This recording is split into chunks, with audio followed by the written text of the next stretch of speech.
نماز پر. ٹھیک ہے, تو اسے پڑھنے کی دعائے قنوت کے دو طریقے ہیں, دونوں طریقے بہرحال جو انسان چاہے اس پہ عمل کر سکے. دعائے قنوت رکوع سے پہلے اور دعائے قنوت رکوع کے بعد. پہلے تو کلیئر کر دیا میں, دعائے قنوت پڑھنا کمپلسری نہیں لیکن پڑھ سکتا. دعائے قنوت رکوع سے پہلے اور دعائے قنوت رکوع کے بعد. اس کا طریقہ کیا ہے؟ آپ نے رکعت باندھی, سورہ فاتحہ ضمی سورہ ملایا. ٹھیک ہے, مطلب یہ آخری رکعت کی بات کر رہا ہوں میں, آخری رکعت مطلب آپ تیسری رکعت میں اٹھے, مطلب یہ دعائے قنوت آپ جب پڑھیں گے تو وتر کی آخری رکعت میں پڑھیں گے. ایک پڑھے تو اس کے اندر 3 پڑھے تو تیسری میں, 5 پڑھے تو 5ویں میں, 7 پڑھے تو 7ویں میں, 9 پڑھے تو 9ویں رکعت میں. تو آپ کھڑے ہوئے تیسری رکعت کی, سمجھو انڈیا پاکستان ہم 3 رکعتیں پڑھتے, تیسری رکعت میں کھڑے ہوئے آپ. ٹھیک, تو تیسری رکعت میں آپ کھڑے ہوئے, تیسری رکعت میں کھڑے ہونے کے بعد سورہ فاتحہ پڑھی آپ نے. سورہ فاتحہ پڑھنے کے بعد ضمی سورہ ملایا. ضمی سورہ ملانے کے بعد اب آپ کیا کریں گے؟ دعائیں قنوت اپنی. ٹھیک, اس کے لیے خاص ہاتھ اٹھا کر واپس باندھنا یہ سنت سے ثابت نہیں ہے. اللہ اکبر کہنا بھی سنت سے ثابت نہیں ہے, ہاتھ اٹھانا بھی ثابت نہیں ہے. تو آپ سورہ فاتحہ پڑھی اور سمجھو 3 رکعت میں آپ سورہ اخلاص پڑھ رہے, سمجھے آخری سورہ اخلاص پڑھی, اور اس کے بعد آپ اللہم اہدنی فیمن ہدیت اور وہ دعا آپ اس کے بعد شروع کر دیں گے. یہ ایک طریقہ. دوسرا طریقہ, آپ تیسری رکعت میں کھڑے ہوئے, سورہ فاتحہ ضمی سورہ ملایا, اللہ اکبر کہہ کے رکوع میں گئے, رکوع سے اٹھا سمیع اللہ لمن حمدہ ربنا لک الحمد حمدا کثیرا طیبا مبارکا فی اللہم اہدنی فیمن ہدیت وعافنی فیمن عافیت. اب آپ یہاں سے وہ دعا شروع کر دیں گے, اور اس کے بعد پھر دعا ہونے کے بعد سیدھا سجدے میں چلے جائیں. تو یہ دعا 2 جگہ کی جا سکتی ہے, قیام میں اور رکوع کے بعد. اس میں افضل قیام میں کرنا ہے, اس میں افضل قیام میں کرنا ہے. گو رکوع کے بعد بھی کی جا سکتی. امام بخاری نے ایک باب ہی باندھ دیا اپنی کتاب میں کہ قنوت, وتر میں قنوت رکوع سے پہلے اور رکوع کے بعد, مطلب قیام میں اور رکوع کے بعد دونوں ہی درست ہے, لیکن افضل کیا ہے؟ قیام میں کر لے آپ, یہ زیادہ افضل ہے. اس لیے کہ نبی اکرم صلی اللہ علیہ وسلم نے فرمایا, حدیث جو ہے نسائی کی اور ابن ماجہ کی ہے, ابی بن کعب رضی اللہ عنہ فرماتے ہیں, کہتے ہیں نبی اکرم صلی اللہ علیہ وسلم رکوع جانے سے پہلے دعائے قنوت پڑھا کرتے تھے. رکوع میں جانے سے پہلے دعائے قنوت پڑھا کرتے تھے. تو اس سے میں کہہ رہا ہوں رکوع سے پہلے پڑھ لینا یہ افضل ہے. اب اس میں کیا, اس میں ہاتھ اٹھایا جائے؟ تو ہاں, آپ اس میں چاہے تو ہاتھ باندھ کر بھی کر سکتے ہیں قنوت, اور ہاتھ اٹھا کر, چونکہ دعا میں ہاتھ اٹھانا یہ سنت یا ادب ہے, تو آپ ہاتھ اٹھا کے بھی کر سکتے ہیں. لیکن ہاتھ اٹھانے کے بعد چہرے پر ہاتھ پھیر کر پھر رکوع میں جانا یہ درست نہیں ہے, اس لیے کہ کسی بھی دعا کے بعد چہرے پر ہاتھ پھیرنے والی روایت ابو داؤد کی ضعیف ہے. تو آپ کو عام دعا میں بھی بہت سے لوگ دعا پڑھ کے ہاتھ پھیرتے ہیں, نہیں, درست ثابت نہیں ہے سنت سے. دعا پڑھی, دعا ہو, بہت سے لوگ ہاتھ پھیرتے ہیں. تو اسی طرح دعا میں چونکہ ہاتھ اٹھائے جا سکتے, تو ابو داؤد کی روایت کے مطلب آپ رات میں بھی ہاتھ اٹھا سکتے ہیں وتر کے اندر. دعا جب کر رہے ہیں آپ سمجھ لیجیے آپ نے قیام کیا, سورہ فاتحہ اور سورہ اخلاص پڑھ لی, اس کے بعد اللہم اہدنی فیمن ہدیت وہ پڑھ لیا, اور پھر سیدھا رکوع میں آپ چلے.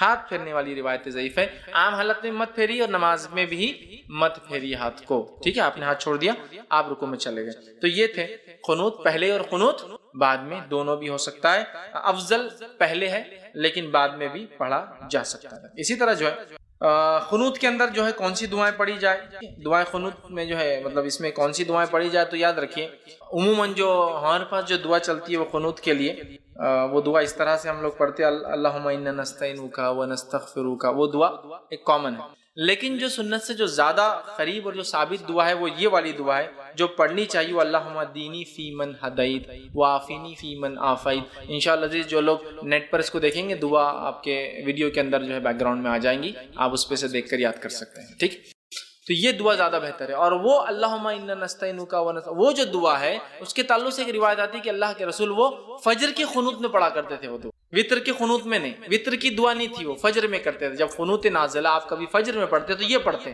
اور جب وتر میں پڑھتے تو یہ پڑھتے, اس لیے کہ حضرت حسن کو اللہ کے رسول صلی اللہ علیہ وسلم نے یہ قنوت خود سکھایا تھا, اللہم اہدنی فیمن ہدیت والا. سمجھ, اب بہت سے لوگوں کو یہ یاد ہوتا ہے اللہم اہدنا فیمن ہدیت, وہ جمع کا صیغہ ہے, لیکن اصل حدیث میں الفاظ دینی کے ہیں, اللہ میرے لیے ہدایت اور میرے لیے. لیکن جب وہ اجتماعی میں عالم کرتا ہے تو دینا کر دیتا ہے, اللہ ہمارے لیے. ٹھیک, لیکن اصل کے حدیث کے الفاظ تو دینی والا ہی ہے, پورا سنگولر ہی ہے وہ دعا, پلورل میں نہیں ہے وہ دعا جو سکھائی گئی. ٹھیک ہے, تو یہ دعا جو ہے زیادہ بہتر یہ ہے انشاءاللہ. اور بہت سارے علماء نے یہ بھی کہا کہ اللہم اہدنی فیمن ہدیت بھی کوئی چاہے تو پڑھ لے, اللہم انا نستعینک یہ دعا بھی چاہے تو پڑھ لے, دونوں ملا کے پڑھ لے, کوئی مسئلہ نہیں. سمجھ رہے بات کو, یہ بھی پڑھ لے یہ بھی پڑھ لے, دونوں میں کوئی مسئلہ نہیں. لیکن زیادہ جو بات پتہ چلتی ہے محدثین کے اقوال سے وہ یہ ہے کہ آپ سب وتر میں یہ پڑھتے تھے, اور فجر کے قنوت نازلہ میں یہ والی اللہم انا نستعینک ونستغفرک, یہ دعا جو ہے فجر کے قنوت لیکن اگر کوئی پڑھنا چاہے تو دونوں بھی ملا کر پڑھ سکتا ہے. ٹھیک ہے, تو میں سمجھتا ہوں دعا کی بھی وضاحت ہوگی.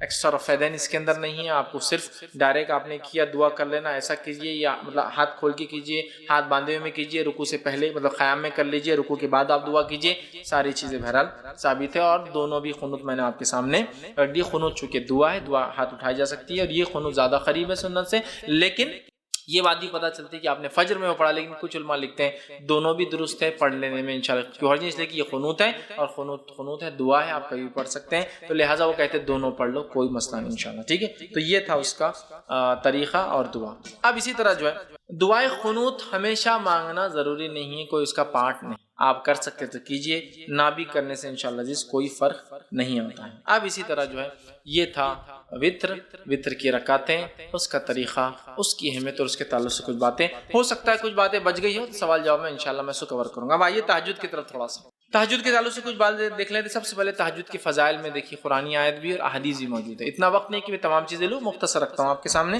سب سے پہلی چیز تو اللہ رب العزت سورہ بنی اسرائیل, یہ سورہ اسراء سورہ نمبر 17 آیت نمبر جو ہے 79 کے اندر فرماتا ہے, 79 کے اندر فرماتا ہے اور کہتا ہے وَمِنَ اللَّيْلِ فَتَهَجَّدْ بِهِ نَافِلَةً لَكَ. اللہ فرماتا ہے اور کہتا ہے اور رات کو تہجد پڑھو, یہ آپ صلی اللہ علیہ وسلم کے لیے نفل ہے. آپ اے نبی رات میں تہجد پڑھا کرو, یہ آپ کے لیے نفل ہے. عَسَىٰ أَن يَبْعَثَكَ رَبُّكَ مَقَامًا مَحْمُودًا, ہو سکتا ہے اللہ اس کے ذریعے آپ کو مقام محمود پر پہنچا دے.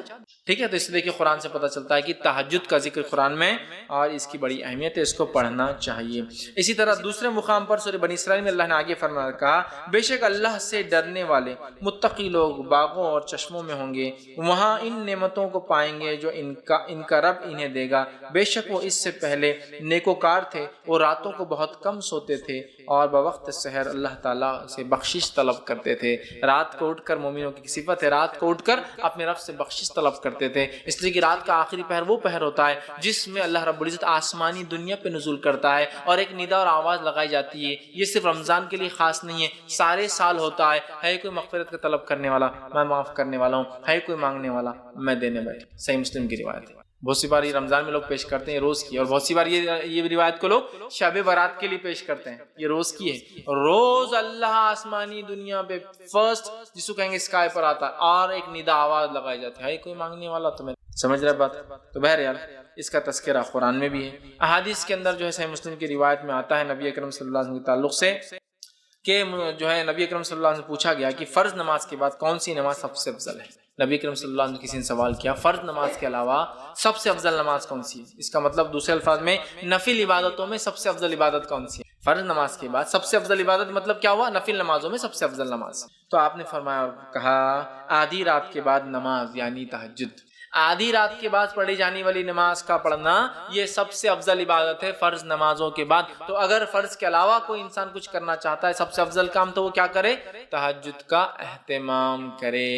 تہجد کا اہتمام کر کے بڑی اہم بات ہے, اور ہمیں چاہیے کہ ہم کوشش کریں ہم لوگ تہجد کا بالخصوص اہتمام کریں. تو اس حدیث سے پتہ چلا سب سے افضل نماز فرض کے بعد سب سے افضل نماز نفل میں, یا سب سے افضل عبادت نفل عبادتوں میں کون سی ہے, تہجد کا ادا کرنا. اور اس تہجد کے بعد یہ پڑھا جاتا ہے کیا, وطر, جو میں نے پہلے لے چکے ہیں. ہم لوگ پہلے پڑھ لیتے وطر عشاء کے بعد, عام طور سے تہجد نہیں پڑھتے لوگ, یہاں بس عشاء کی بات کا اس لیے اس کو پہلے رکھا, حالانکہ وہ اس کے بعد آتی ہے. اب آئیے جو ہے ایک اور روایت میں اس طرح سے آتا ہے, ابن حبان اور مسند احمد کی روایت ہے. ابو ہریرہ رضی اللہ عنہ اس کی راوی فرماتے ہیں ہر کس و ناکس مسلمان کو سلام کہو, غریبوں کو کھانا کھلاؤ, صلہ رحمی کرو, اور راتوں کو اٹھ کر جو ہے اس وقت نمازیں پڑھو جبکہ لوگ سوئے ہوئے ہوں, اس طرح تم آرام سے جنت میں داخل ہوں گے. ابو ہریرہ رضی اللہ عنہ نے ایک مرتبہ پوچھا اللہ کے رسول میں جنت میں آرام سے کیسے داخل ہوں, تو آپ نے بتا دیا اور کہا کیا کیا کرو جنت میں جانے کے لیے آسانی سے. پہلا کام مسلمان کو سلام کرو, غریب کو کھانا کھلاؤ, رشتوں کو جوڑے رکھو, رات کو اٹھ کر نماز پڑھو جبکہ لوگ سوتے رہتے ہیں, تم آسانی سے اور آرام سے جنت میں چلے جاؤں گے. تو آسانی سے اور جنت میں جانے کے راستوں میں سے ایک راستہ تہجد کا پڑھنا ہے, کھانے کا کھلانا ہے, لوگوں سے رشتہ دار تعلقات قائم کرنا ہے, اور کس اور ناکس جس کو بھی کسی کو بھی سلام. اور یہاں الفاظ دیکھیے ہر کس و ناکس, بڑی اہم چیز, مطلب ہر کسی کو. ہاں بس کیا ہوتا ہے سلام کرتے ہیں اسٹیٹس کے حساب سے, بہت مالدار ہے تو سلام, غریب نوکر اپنے پاس روز کام کروا دے, اس کو کیا سلام کریں گے. کس اور ناکس مطلب اس کی دنیاوی اعتبار سے ویلیو ہو یا نہ ہو, لیکن آپ نے سلام کرنا چاہیے. سمجھ رہے آپ بات. بہرحال سلام کرو, اور رشتوں کو قائم رکھو، غریبوں کو کھانا کھلاؤ، اور ہاتھوں کو ٹوٹ کے نماز پڑھو، مطلب تہجد پڑھو جب سب سوتے ہیں، مطلب آخر وقت میں افضل ہے یہ ٹائم، تو تم جو ہے جنت میں چلے جاؤں گے۔ اب تہجد کے وقت کے تعلق سے ہم کچھ باتیں دیکھتے ہیں۔ تہجد کا وقت اور اس کی رکعتیں۔ تہجد کا وقت عشاء کے بعد سے لے کر فجر کے پہلے تک، سیم جو وتر کا ٹائم ہے۔ تہجد کا وقت عشاء کے بعد سے لے کر فجر کے پہلے تک، تو گویا آپ عشاء کے بعد بھی پڑھ سکتے ہیں تہجد، اور فجر سے پہلے تک پڑھ سکتے ہیں، کبھی بھی جیسا آپ وتر پڑھ سکتے ہیں، ٹھیک ہے۔ اب کتنی رکعتیں پڑھیں؟ تو اس کی رکعتیں یاد رکھیے، دو دو کر کے، کم از کم 2 اور زیادہ سے زیادہ 8 رکعت، اور یہ رکعتیں 2 کر کے ہی ہوں گی، 2 کے بعد سلام، 2 کے بعد سلام، 2 کے بعد سلام، 2 کے بعد سلام، ٹھیک۔ تو اگر آپ کو 2 پڑھنا ہے تو 2 ہو گئی، 4 پڑھنا ہے تو 2 کر کے، مطلب 2 سلام ہوں گے، 6 پڑھنا ہے تو 3 سلام، اور 8 پڑھنا ہے تو 4 سلام سے 8 رکعت، 2 کے بعد سلام پھیریں گے۔ یہ اس کی رکعتیں، کم از کم 2، زیادہ سے زیادہ آپ جو ہے 8 رکعتیں اس کی پڑھ سکتے ہیں، ٹھیک۔ اب جو ہے یہ کب پڑھ سکتے ہیں، تو اس کے تعلق سے میں نے جو آپ سے کہا یہ کبھی بھی پڑھ سکتے ہیں، اس تعلق سے ایک روایت آتی ہے، یہ روایت جو ہے صحیح بخاری اور صحیح مسلم کی ہے، نبی اکرم صلی اللہ علیہ وسلم کے تعلق سے آتا ہے، اور روایت میں آتا ہے رات کے جس حصے میں تم چاہو نبی اکرم صلی اللہ علیہ وسلم کو نماز پڑھتے ہوئے دیکھ سکتے ہو، اور جس حصے میں چاہو آپ کو سوتے ہوئے دیکھ سکتے ہو۔ مطلب آپ صلی اللہ علیہ وسلم اس نماز کو رات کے کسی بھی حصے میں پڑھتے ہیں۔ صحابی کہتے ہیں کبھی ہم کو آپ پڑھتے ہوئے دکھتے، کبھی نہیں دکھتے، کبھی عشاء کے بعد دکھتے، کبھی بیچ میں دکھتے، کبھی آخری رات میں دکھتے۔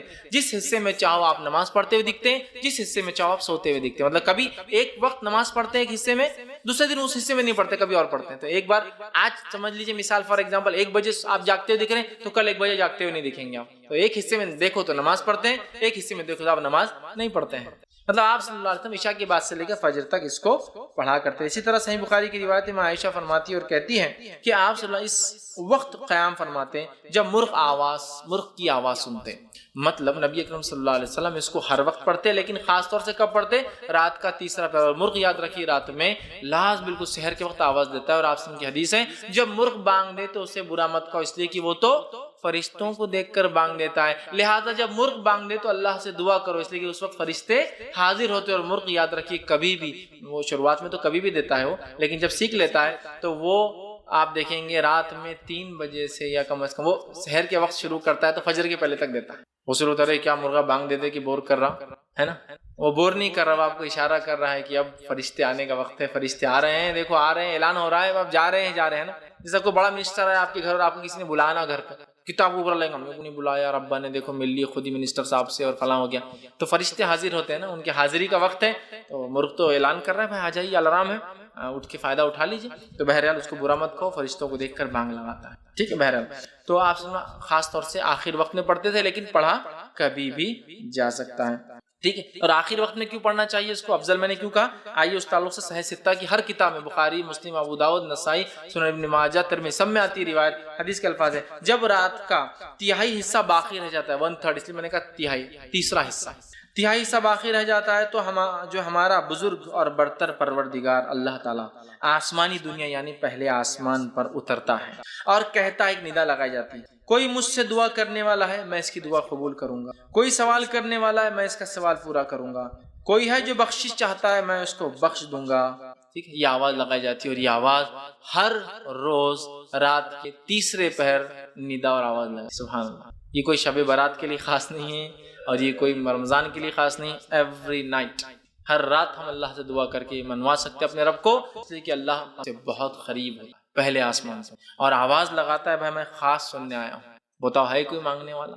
تو یہ بہت خاص وقت ہے، اور میں نے دیکھا ہے بہت سارے لوگوں نے اس کا تجزیہ کیا ہے، ان اوقات میں مانگی گئی دعا کبھی رد نہیں، چونکہ اسپیشلی آدمی اٹھ کر یہ دعا کرتا ہے، اور اللہ نہیں ہونے والے کام بھی لوگوں کے، بہت سارے لوگ بولتے دعا کب کرنا، ہم نے افضل وقت کیا ہے، تو میں کہتا ہوں رات کے تیسرے پہر اٹھیے، تہجد کی نماز پڑھیے، وتر قائم کیجیے، اور پھر اپنے رب سے، سب سے بہترین وقت ہے اللہ کو سنانے کا، اس لیے کہ اللہ خود اس وقت کہتا ہے کوئی مجھ سے مانگنے والا میں دینے بیٹھا ہوں، ہے کوئی سوالی میں اس کے سوال کو پورا کروں گا، ہے کوئی مغفرت کا طلب کرنے والا آج مغفرت کر، تو ایوری ڈے ہمارے لیے مغفرت کا دن ہو سکتا ہے اگر ہم فائدہ اٹھانا چاہیں۔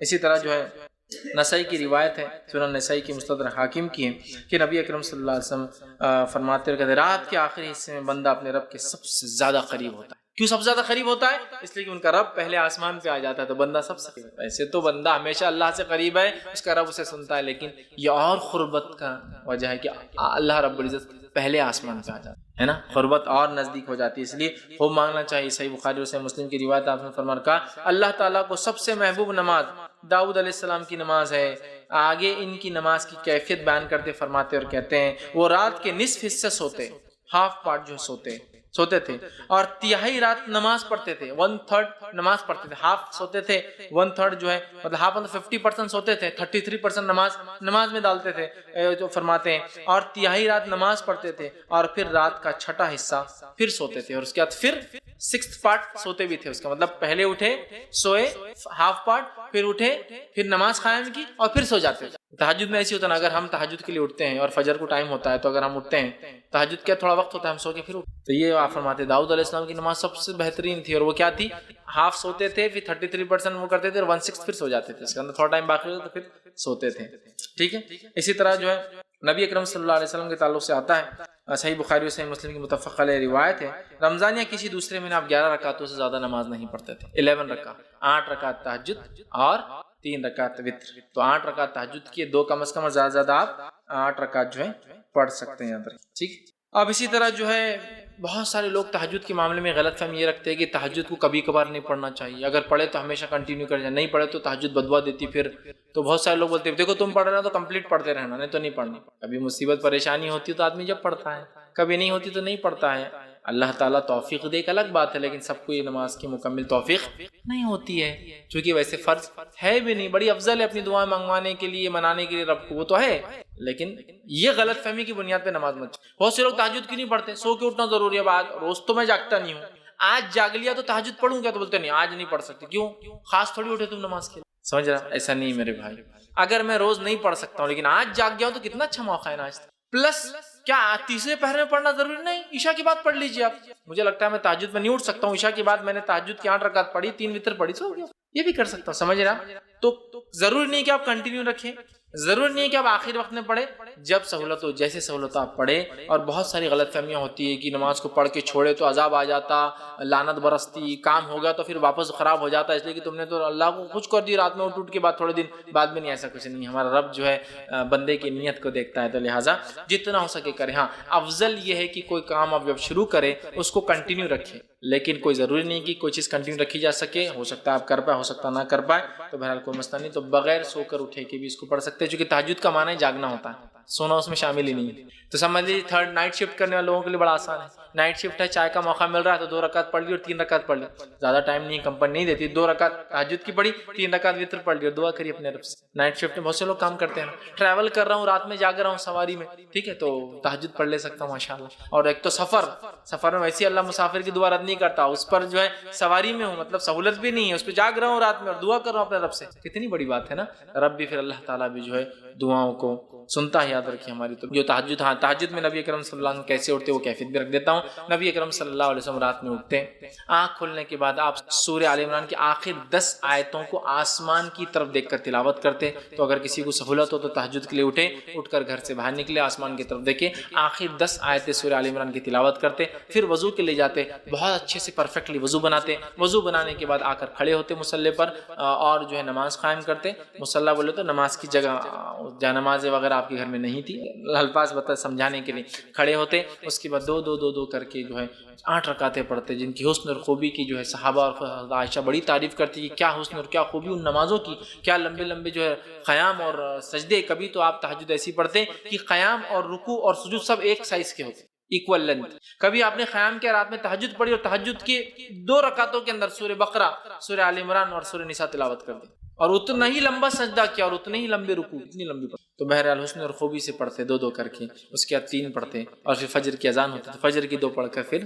فجر کے لیے باہر جاتے۔ اور آخر زمانے میں جب آپ صلی اللہ علیہ وسلم کی وفات کا وقت آیا، تب آپ تہجد کو آخر وقت میں ہی پڑھا کرتے، last part of the night ہی پڑھا کرتے، ٹھیک ہے۔ تو ہمیں کوشش کرنا چاہیے ہم بھی رات میں اٹھیں، آنکھوں کو ملے، آسمان کی طرف دیکھ کر، آخر اب آسمان کی سہولت ہو تو ضروری نہیں تو آپ ڈھونڈنے آسمان جائیں گے اور دکھتا نہیں کہیں، لیکن ہو تو ضرور آپ کی سنت کہ آپ نکل کے آسمان کی طرف دیکھ کر 10 آیتیں پڑھتے تھے، آخری وہ تلاوت کرے، اچھے سے پرفیکٹلی وضو کرے اور حسن اور خوبی کے ساتھ ان نمازوں کو ادا کرے۔ اللہ تعالیٰ اس نمازوں کے ذریعے ہماری مدد کرتا ہے، پھر اس کے بعد وتر قائم کرے اور پھر فجر کی نماز کے لیے چلے جائے۔ تو یہ چند باتیں تھیں جو میں نے وتر اور تہجد کے تعلق سے رکھی۔ ہو ہو سکتا ہے کچھ باتیں بچ گئی ہو تو آپ سوال جواب کے سیشن میں کر سکتے ہیں. آخر میں اپنی بات کو ختم کروں گا. اللہ رب العزت سے دعا ہے کہ اللہ سبحانہ تعالیٰ ہمیں جو ہے ان نمازوں کا خاص طور سے نفل نمازوں میں جو ہے خاص طور سے تہجد اور وطر کا جو ہے پابند بنائے. ہم تمام کے لیے ویسے فرائض اور تمام چیزوں کو کرنا آسان کرے. ہم تمام کے لیے ہر عبادت کرنا آسان کرے اور ہمیں جو ہے اس کا شغف اور شوق ہمیں پیدا کرے. ہماری نسلوں کو جو اللہ رب العزت نمازوں پہ قائم رکھے. نہ صرف فرائض بلکہ جو ہے ہمیں موقدہ اور سنن اور نوافل کا جو ہے اہتمام کرنے والا بنائے.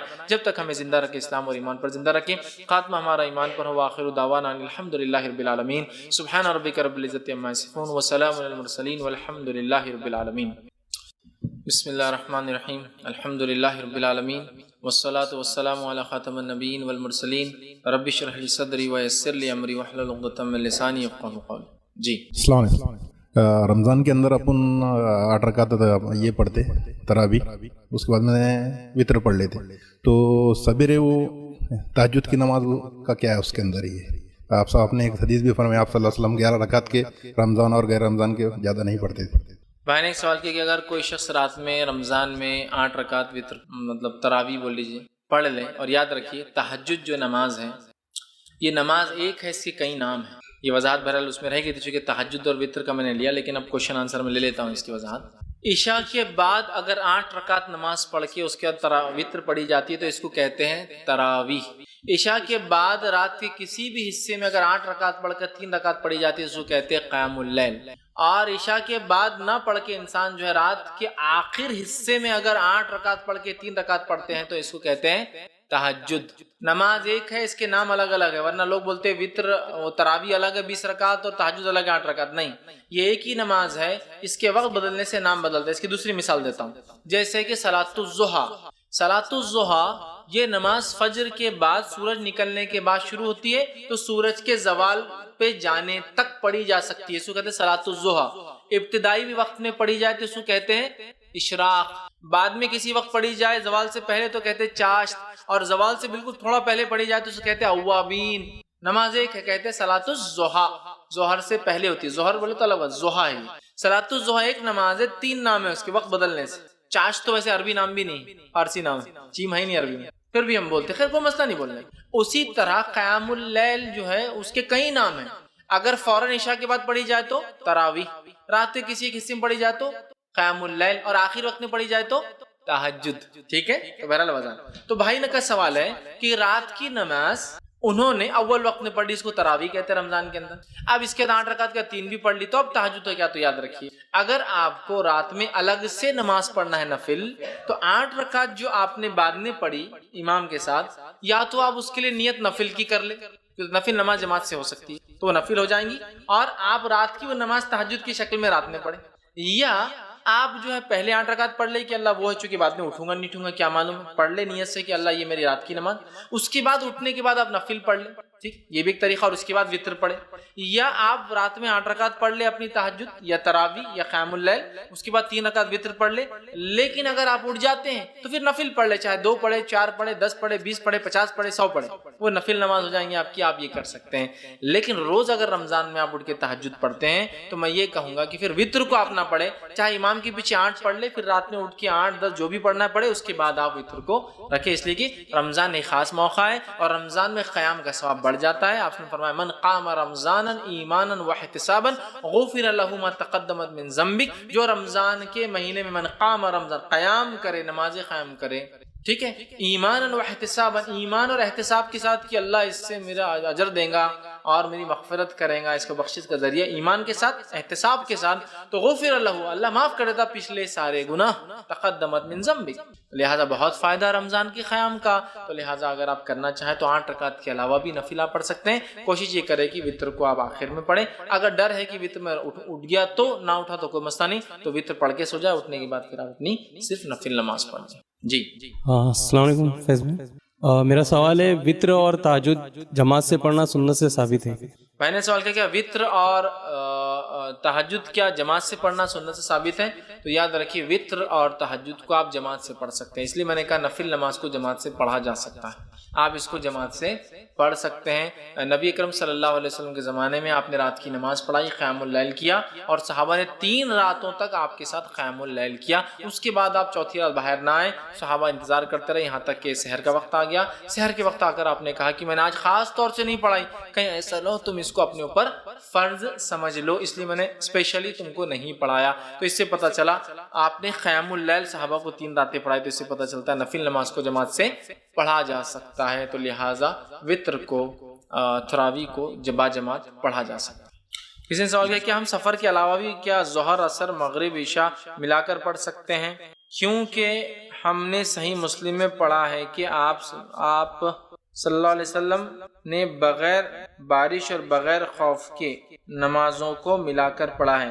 تو دیکھیے نمازوں کو ملا کر پڑھنا بغیر بارش اور بغیر خوف کے یہ تب جائز ہے جب کوئی ہنگامی حالت یا ہنگامی صورت ہو۔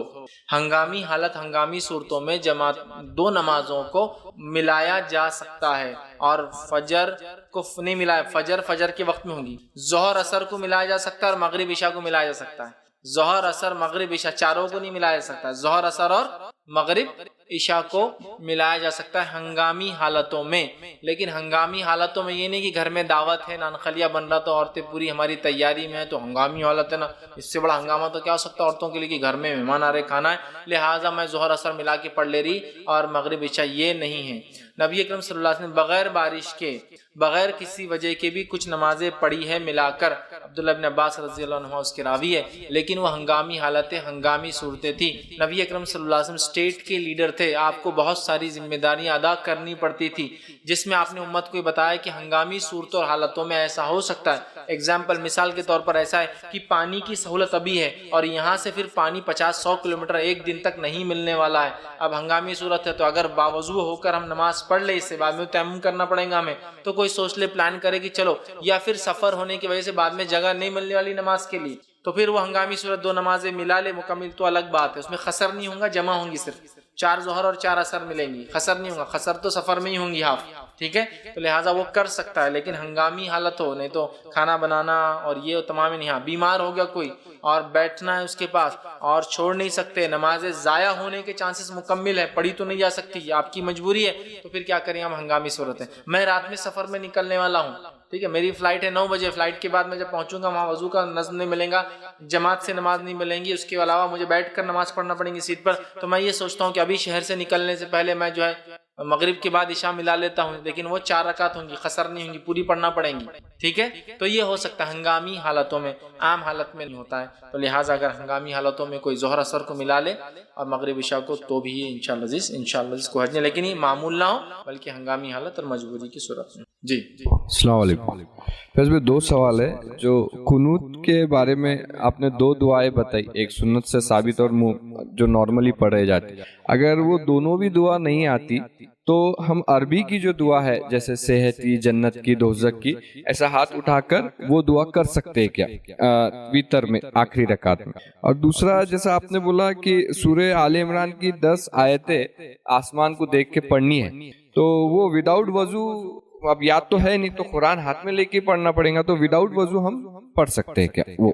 بھائی نے 2 سوال کیے، ایک تو یہ کہ اگر قنوت نازلہ میں جو دعائیں سنت سے ثابت ہیں اگر کسی کو وہ یاد نہ ہو تو کیا وہ عربی زبان میں دعائیں کر سکتا ہے؟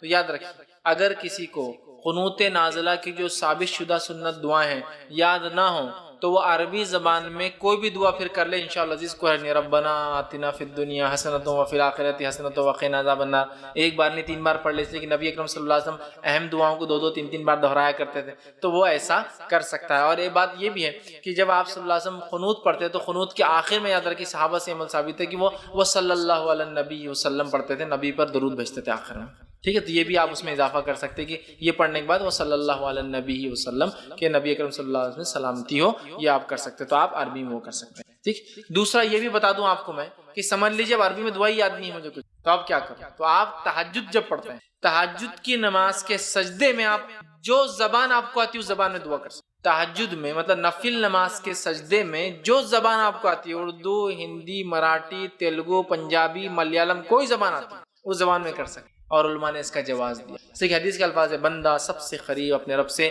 سجدے کی حالت میں ہوتا ہے، لہٰذا اللہ سے مانگو۔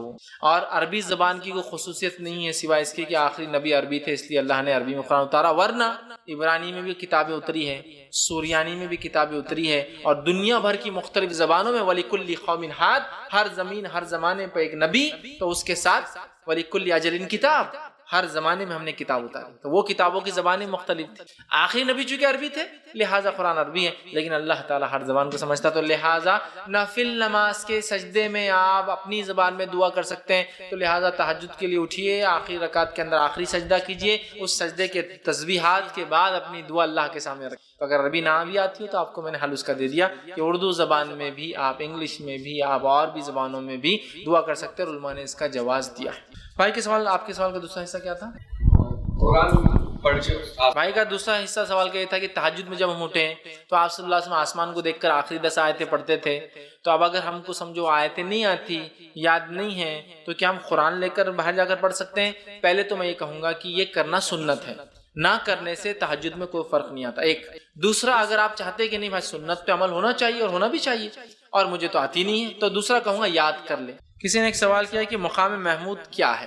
تو مقام محمود یاد رکھیے، یہ جنت الفردوس کا ایک اعلیٰ مقام۔ جنت الفردوس یہ جنت کا سب سے بیچ کا حصہ اور عرش کے نیچے ہے۔ اس کے اندر جو ہے جنت الفردوس کی جو چوٹی ہے، سب سے ٹاپ موسٹ مقام ہے، مقام محمود ہے، یہ ایک حصہ ہے۔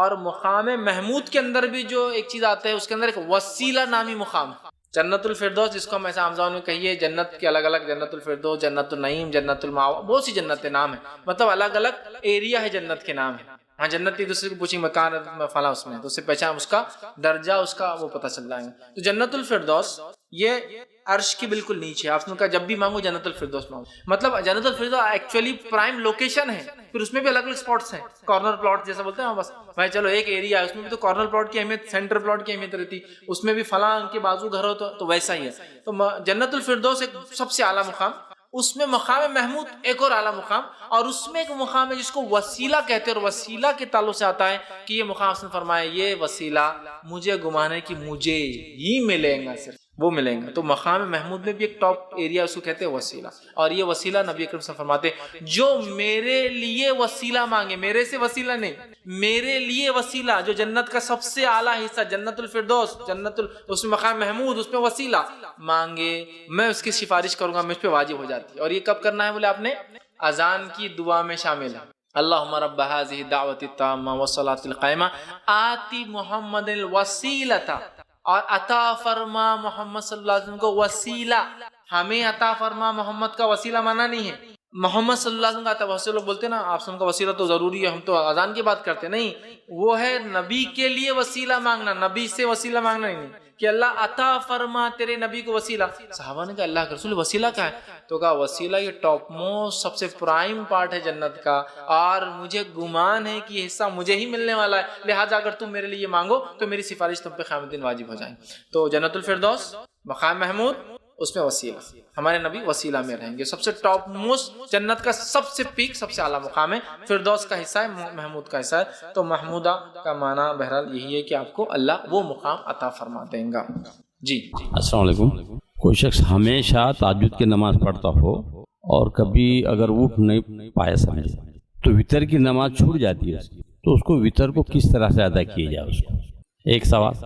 اور دوسرا یہ کہ ابھی تہجد کی جو ذکر تھا اس کے اندر میں شب برات کے تعلق سے دو باتیں یعنی معلوم ہوئی ہے، تو شب برات کیا چیز ہے، اس کا جو ہے آپ کو لگ سکے۔ بھائی کا سوال یہ تھا کہ ایک انسان روز جو ہے تہجد پڑھتا ہے اور اس کے بعد وطر پڑھتا ہے، اب ایک بار وہ سو گیا کسی وجہ سے نہیں اٹھ پایا تو اس کی وطر کا کیا ہوگا؟ تو یاد رکھیے نبی اکرم صلی اللہ علیہ وسلم کی وہ حدیث واضح ہے، آپ نے فرمایا کہ کوئی شخص اگر وطر کو پڑھنا بھول جائے یا اس سے چھوٹ جائے، نیند کی وجہ سے چھوٹ جائے یا وہ بھول جائے، تو صبح میں یا جب یاد آ جائے جب پڑھ لے۔ اس سے پتہ چلا وطر کی نماز کی قضا ہو سکتی ہے اس آدمی کے لیے جو عادی ہے روز وطر پڑھنے کا۔ جو عادی نہیں ہوئے تو روز اٹھ کے وطر پڑھیں گا، اس کے لیے نہیں۔ ایک آدمی روز، جیسا آپ کا سوال ہے، روز پڑھتا ہے اور اگر وہ وطر ایک دن بھول جائے، چوک جائے, نیند لگ جائے, نہ اٹھ پائے, تو وہ شخص جب بھی اٹھے, جب یاد آئے تب اس کے لیے وطر ہے اور وہ وطر کو پڑھ لے. جیسا دوسری نمازوں کا نا, جب یاد آ جائے, بھول جائے یا سو جائے تو جب اٹھے اس کے لیے وقت ہے, ویسے ہی وطر کے لیے سمجھ لیجیے آپ فجر میں اٹھے تو آپ فجر سے پہلے اگر وقت ہے تو وضو کیجئے, وطر پڑھیے اور پھر فجر کی نماز پڑھیں. آپ سو گئے, فجر بھی نہیں ہوئی سمجھ لی کسی وجہ سے, اور آپ کی عادت ہے کہ آپ روز وطر پڑھتے ہیں, تو پھر فجر پڑھے آپ سورج نکلنے کے بعد اور اس کے بعد وطر بھی پڑھ لیں, ٹھیک ہے. تو لہٰذا وطر کی نماز اگر چھوٹ جائے جو آدمی عادی ہے روز پڑھنے کا, وہ اس کی قضا بھی کر سکتا. دوسرا سوال یہ تھا کہ شب برات کے تعلق سے میں نے درس کے بیچ میں کہا اس کی کیا حقیقت ہے, اور اس کے تعلق سے تو یاد رکھیں شب برات کی کوئی حقیقت نہیں ہے. نبی اکرم صلی اللہ علیہ وسلم سے اس رات کا منانا ثابت نہیں ہے. اس رات کی فضیلت کے تعلق سے ایک روایت آتی ہے جو کہ حسن درجے کی, جو ہے ناصر البانی رحمہ اللہ نے اس کو حسن درجہ قرار دیا. وہ روایت یہ کہ اللہ رب العزت اس رات لوگوں کی مغفرت کرتا ہے, مطلب اس رات کی فضیلت کی بات آتی ہے. 15 شعبان کو, برات کی فضیلت نہیں ہوگی, 15 شعبان کو اللہ تعالیٰ لوگوں کی مغفرت کرتا ہے سوائے کینہ پرور مطلب دل میں بغض رکھنے والا, کینہ رکھنے والا ایسے انسان کو چھوڑ کر, اور جو دوسرے کے بارے میں برائی رکھتا ہے اس کو چھوڑ کر اللہ تمام کی مغفرت کر دیتا ہے. تو وہ لکھتے ہیں کہ 15 شعبان کی یہ فضیلت تو ثابت ہے کہ اس دن یہ فضیلت ہے, لیکن اس کا منانا ثابت نہیں, چونکہ کسی چیز کا فضیلت ہونا اس کے منانے کی دلیل نہیں ہوتا ہے. سمجھ رہے ہیں؟ تو لہٰذا اس برات کی تو کوئی حقیقت نہیں ہے, کہ تو 15 شعبان کی اس میں بھی جو فضیلت. برات یہ نفرت کا اظہار والی رات, یاد رکھیے نام ہی خود عجیب ہے, اس لیے کہ نبی اکرم صلی اللہ علیہ وسلم نے نہ قرآن نے نہ حدیث نے کبھی برات کا نام اس رات کو دیا. 15 شعبان جس کو ہم کہتے ہیں, اور پتہ نہیں اس کے تعلق سے پھر کیا کیا عقائد ہیں. مردوں کی عید ہے, قبرستان جایا جاتا ہے, کھانا بنایا جاتا ہے, رات میں غسل لیا جاتا ہے, 100 رکعت یا 1000 رکعت نمازیں پڑھی جاتی ہے, اور قضائے عمری پڑھی جاتی ہے, اور رات میں قیام دن کے روزے کی فضیلت یہ بتائی جاتی ہے کہ 120 سال کے گناہ معاف ہوتے ہیں. یہ روایت من گڑت ہے, یہ روایت ضعیف ہے, یہ روایت موضوع ہے. یاد رکھیے کہ 120 سال کے گناہ معاف ہوتے ہیں, یہ درست روایت نہیں ہے. تو لہٰذا 15 شعبان کی جو ایک فضیلت ثابت وہ یہ ہے کہ اللہ اس رات لوگوں کی مغفرت کرتا ہے سوائے چند لوگوں کے جو گناہ کرتے ہیں. اس کے علاوہ اس کو منانا اور اس میں کوئی خاص عبادت ثابت نہیں ہے. اس کی اگر تفصیلات دیکھنا ہے تو میرے 2 عنوان ہیں, شعبان, ماہ شعبان فضیلت اور ہماری بدعتیں, اور دوسرا عنوان ہے شب برات کی حقیقت اور ہماری بدعتیں. بہت تفصیل میں نے ان موضوعات کو جو ہے اس میں ڈسکس کیا. کسی نے ایک سوال کیا ہے, should witr salah be prayed in even number when prayed in morning or daytime making qaza for witr salah. سوال یہ ہے کہ اگر کوئی وطر نماز پڑھتا ہے تو کیا وہ اس کو ایون مطلب طاق کی جگہ جفت کر دے جبکہ وہ قضا کر رہا ہے اس کی؟ تو نہیں, جب وہ وطر پڑھ رہا ہے تو وطر طاق ہی ہوتی ہے. وطر کا معنی ہوتا ہے آڈ عربی, واللہ وطر ویحب الوطر, اللہ is odd and loves odd, اللہ تعالیٰ طاق ہے اور طاق کو پسند کرتا ہے, طاق عادت کو, ٹھیک ہے. تو لہٰذا وہ وطر ہی کریں گا, 1 رکعت یا 3 رکعت یا 5 رکعت ہی پڑھیں گا, وہ اس کو جفت نہیں کریں گا, مطلب اس کو ایون نہیں کریں گا. مطلب بہت سی غلط فہمی ہوتی ہے کہ رات میں پڑھے تو طاق, دن میں پڑھے تو جفت کرنا نہیں, وہ دن میں بھی پڑھیں گا قضا تو اس کو طاق ہی پڑھیں گا. جی السلام علیکم شیخ, ہمارا سوال یہ ہے کہ اذان کے بعد کی جو دعا ہے اللہم رب حزید, تو یہ دعا ضروری ہے کہ ہر اذان کے بعد ہی پڑھیں, ایسے مطلب کسی اور وقت بھی پڑھ سکتے ہیں؟ پہلے سوال کیا کہ اذان کی بات کی جو دعا ہے تو کیا اذان کی بعد ہی پڑھے؟ تو یاد رکھیے اذان کے بعد جو سنت سے ثابت ہے یہ ہے کہ پہلے نبی اکرم صلی اللہ علیہ وسلم پہ درود بھیجا جائے اور اس کے بعد اللہم رب حزید دعوت التامہ یہ دعا پڑھی جائے. اور ہاں, یہ دعا اذان کے بعد کی ہی دعا ہے اور اذان کے بعد ہی کی جائے. آپ نے فرمایا جو اذان کے بعد یہ دعا پڑھے اور میرے لیے وسیلہ مانگے تو میری سفارش واجب ہے. تو لہٰذا اذان کے بعد پہلے درود بھیجنا چاہیے نبی اکرم صلی اللہ علیہ وسلم, درود ابراہیم سنت سے ثابت ہے. اور اس کے بعد دوسرا کام کیا کرنا چاہیے, یہ دعا پڑھنا چاہیے جو اذان کی. آپ نے فرمایا جب مؤذن اذان دے تم اس کے الفاظ دہراؤ, جب وہ اذان ختم کرے تو تم یہ دعا پڑھو, اور جو ہے مؤذن کو جتنا اجر ملے گا مطلب اس کو اتنا ہی اجر اس دعا کو پڑھنے والے کو بھی ملے گا, مطلب بلانے والے کو جتنا اجر پڑھنے والے کو ملے گا. لہٰذا اسے پڑھنا چاہیے, اور ہاں اذان کے بعد ہی اسے خاص طور سے پڑھنا چاہیے. کسی نے ایک سوال کیا, نمبر آف رکعات ان تراویح and the timing for it, how can women pray تراویح. دیکھیے تراویح کا وقت عشاء کے بعد سے لے کر فجر کے پہلے تک ہے. تراویح کا وقت